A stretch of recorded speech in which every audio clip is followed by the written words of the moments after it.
Et quand vous recevez Christ, est-ce que vous comprenez? C'est pourquoi, écoutez-moi bien, mes frères et sœurs. Les gens disent que je suis Dieu, je ne suis pas Dieu.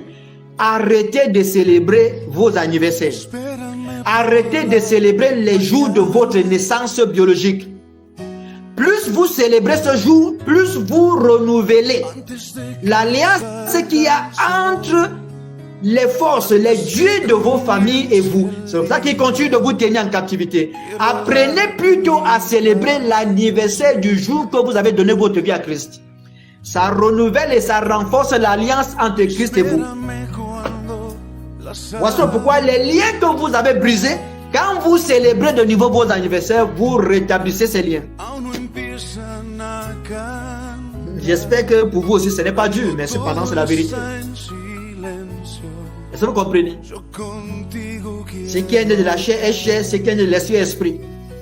Comprenez ça? Même si le monde va dire que nous sommes des fous, nous ne sommes pas des fous. Nous possédons toute la sagesse et l'intelligence. Est-ce que vous comprenez? C'est pourquoi Jésus a dit, celui qui veut être sage, qu'il devienne d'abord fou.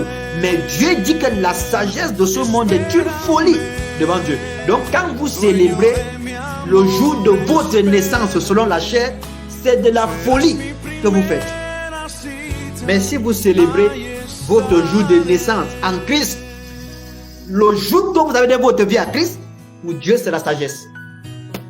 Donc vous comprenez, celui qui est né de l'esprit est comme le vent. Et si vous êtes comme le vent, le monde ne peut pas vous comprendre. Est-ce que vous comprenez? Oui, les gens ne se rappellent pas de ce jour, c'est parce que le diable a amené les gens à négliger ce qui est de Dieu. Est-ce que vous comprenez? Le monde a pris la peine et le soin de vous demander de dresser vos actes de naissance pour ne jamais oublier ce jour. Et dans tous les documents, on vous demande, les documents administratifs, on vous demande toujours vos actes de naissance. Votre carte d'identité. La carte d'identité, c'est votre appartenance dans le monde charnel. Mais quelle est votre identité spirituelle? Christ est notre identité. Il y a trop de choses à dire. Une personne qui veut obéir à la parole de Dieu n'aura jamais d'acte de naissance et n'aura jamais de carte d'identité. Et le monde va vous traiter d'un rebelle. Vous comprenez? Mais Jésus-Christ dit, donnez à César ce qui est à César et à Dieu ce qui est à Dieu. Je vous dis ça pour augmenter votre connaissance. Mais je vous dis, ne refusez pas de dresser les actes de naissance et les cartes.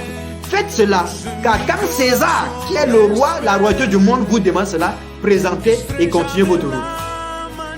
Mais ne vous attardez pas sur ces choses, car votre véritable âge devant Dieu n'est pas l'âge qui se trouve dans votre acte de naissance biologique, mais l'âge là que vous avez, c'est depuis le jour que vous avez votre vie à Christ.